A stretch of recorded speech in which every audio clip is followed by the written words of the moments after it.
Hey everybody, this is TJR. This is Superman. And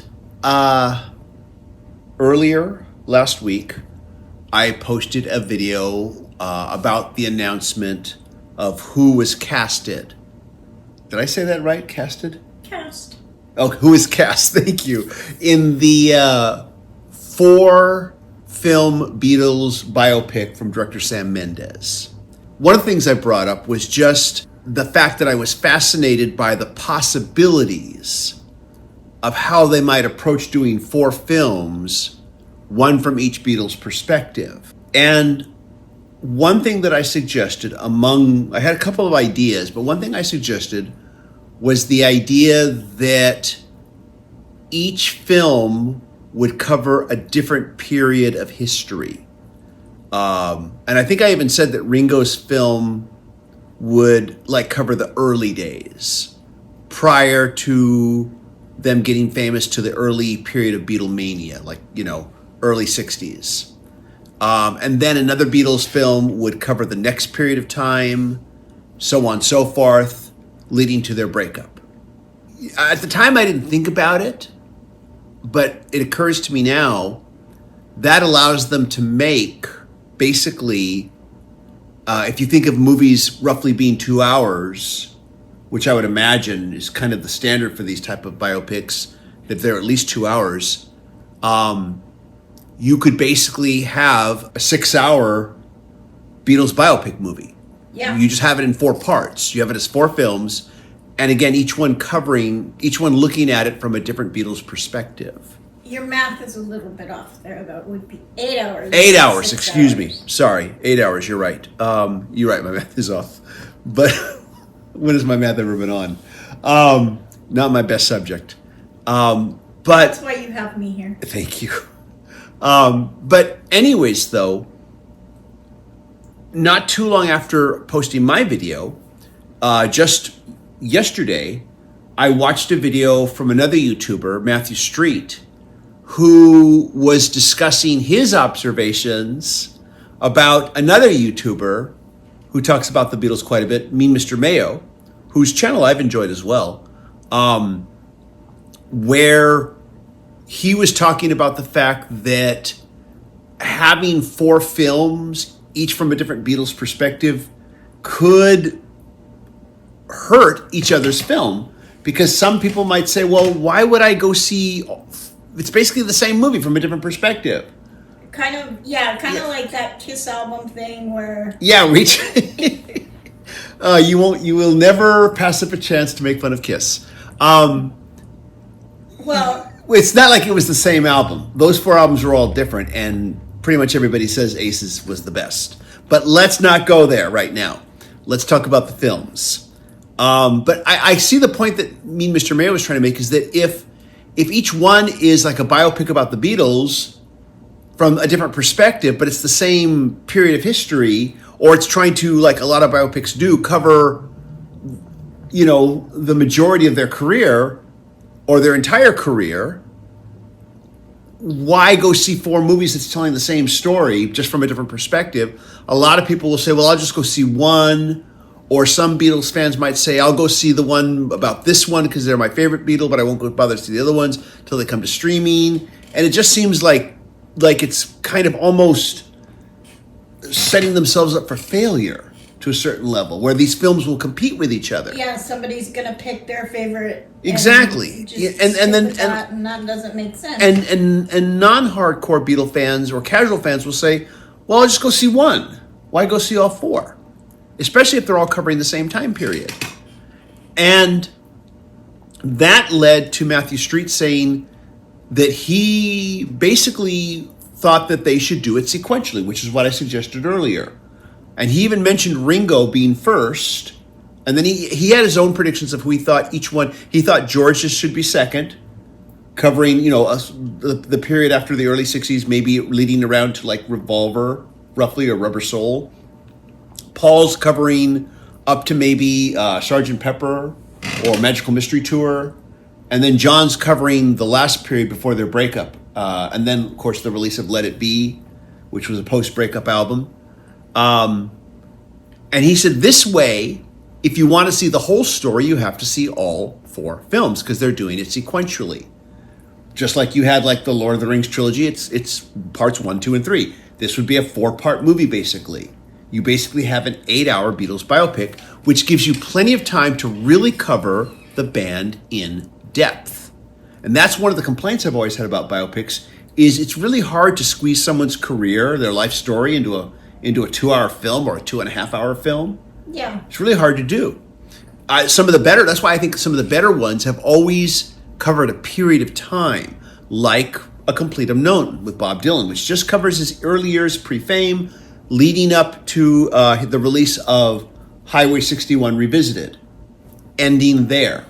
There was the Brian Wilson movie biopic that came out starring John Cusack, which primarily covers him in his later years, but has flashbacks to the early years, and was done really well because it didn't try to put his whole life story into a film. No. It just covers very specific aspects of his life. And this would allow the filmmakers to there's not more than one, there's just Sam Mendes. This would allow him the opportunity to basically create an 8-hour movie, which is plenty of time to cover pretty much all the most important aspects of their career and talk about the recording of each album in detail. Hopefully. Like I said, I always complain that these films have less to do with the music and more to do with just personal dramas. Yeah. Which is part of it, I know, but sometimes they overlook the music. They overlook the creation of the music. So after watching his video, I had to say, yeah, that's the only way this could really make sense. Well, and all 4 films would be equally important. Go ahead. Ultimately, what it comes down to is having faith in the director. Yeah. And, I mean, he's made some amazing movies. Yeah. And he's shown that he's capable.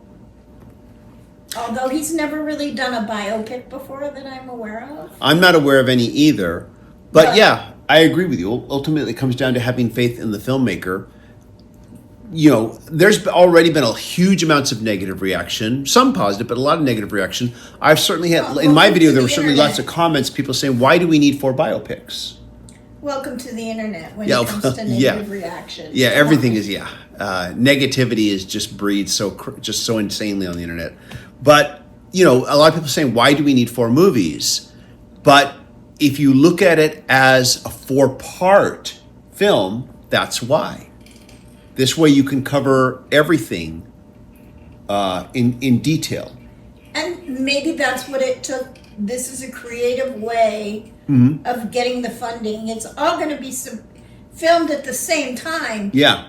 To say we're going to do a 4-movie Beatle biopic, no studio is going to say yes. But if you say we're going to focus on each individual Beatle in each film, and then I think once it's done and everything's in the can, it's going to come out in the editing. You're saying the perspective will come out in the editing.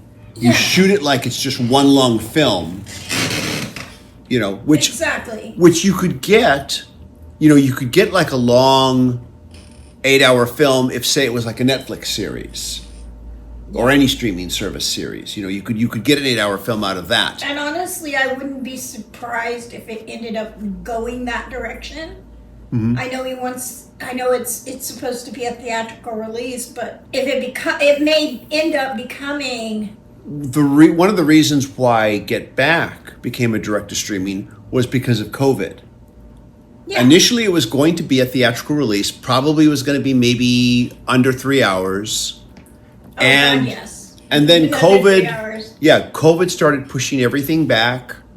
And I think they just suddenly realized, hey, wait a minute, why don't we just put it on streaming? And then they realized it can be longer than this. And I think Peter Jackson kept saying, hey, I can make a longer film for you guys. I think Peter Jackson made a longer film and they said, oh, okay, we'll do that. Yeah. I think COVID played into it. The fact that people weren't going to movie theaters. It's like, well, what are we going to do with this?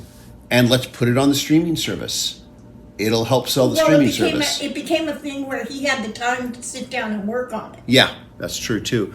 I don't know if I can really honestly say I picture that happening with this. Situations are quite different. And also, there is the whole advantage of it being a theatrical release that actually has approval to use the Beatles music.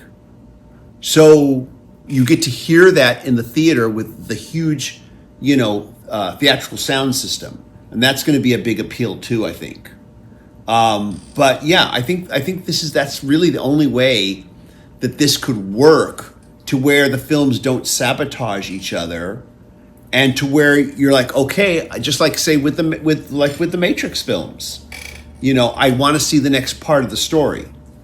Even though a lot of us know the story, we want to see how it's told. And I think that's, and I think a lot of it's going to hinge on how intriguing and entertaining that first one is. The only thing I think that could hurt it is if, like I said, there's been some speculation that they would all get released at the same time, because a lot of journalism on this has been calling this a bingeable movie series, and I think to put them all out at once is not a good idea, because I just think it's just hard on people's pocketbooks versus putting one out. I would say you should wait at least a month. I would think even maybe longer, possibly. But, maybe a month to a couple months in between each film, so there can be some anticipation for the next one. Yeah, I think you're right. They're probably shooting it like they're going to shoot it like it's an 8-hour movie, and the perspective will come out in the editing. They could even use voiceover narration to make that perspective as well. It could be as simple as that. Oh, and by the way, you may remember my video where I said my copy of Venus and Mars, well, I thought the half-speed mastering sounded amazing. It was plagued with pops all throughout side one. So I sent it back. This is my replacement. I listened to it. Perfect. All the way through. Quiet as a whistle. No problems whatsoever. Played great, and it still sounds amazing. So I just thought I'd point that out. Yeah, you can link to that review too. Well, yeah, we'll do that, yeah. But anyways, though, let us know your thoughts on this here. And I know there's been a lot of people saying, oh, I'm sick of this stuff and blah, blah, blah, blah, blah, blah, blah. But I think the proof is going to be in the pudding. I don't think you should ever judge films before they come out. It's fun to speculate about them, about this kind of stuff. It is fun, but it should only be fun. But you should never take it too seriously. Well, you can't criticize something that's not out. finished. Yeah, you can't criticize. You can't until you've actually seen it. I mean, he hasn't said how he's going to do it. Yeah, he hasn't. But I keep thinking that after listening to Matthew Street and thinking back on what I said and the other possibilities, that's really it may not be the only way it could work, but I think it's the most safe bet to make it work, is to do it that way, to where you basically got an 8-hour movie. And if you want to follow it from start to finish, you have to watch each movie. I think that's just the safest bet. And when you're dealing with big budget films, I think going with the safe bet is the way to go. If I was the director, that's the way I'd look at it. Yeah, and like I said, I think that it's a hard sell to say we're going to do an 8-hour biopic. Yeah. It's much But a film easier. about each one, yeah. About each Beatle, yeah, that's probably an easier It's sell. a much easier sell to the Studio, yeah. the studio. Anyways, though, let us know what you think. As always, if you like these videos, be sure to hit like, hit subscribe, and hit the bell notification icon. And big thank you to the patron supporters. You are fierce and mighty. Patron supporters do receive exclusive weekly videos not available on this channel. But most of all, just thank you for watching. Again, click like. It really helps this channel. We'll see you all in the next video, everybody. Take care. Bye-bye.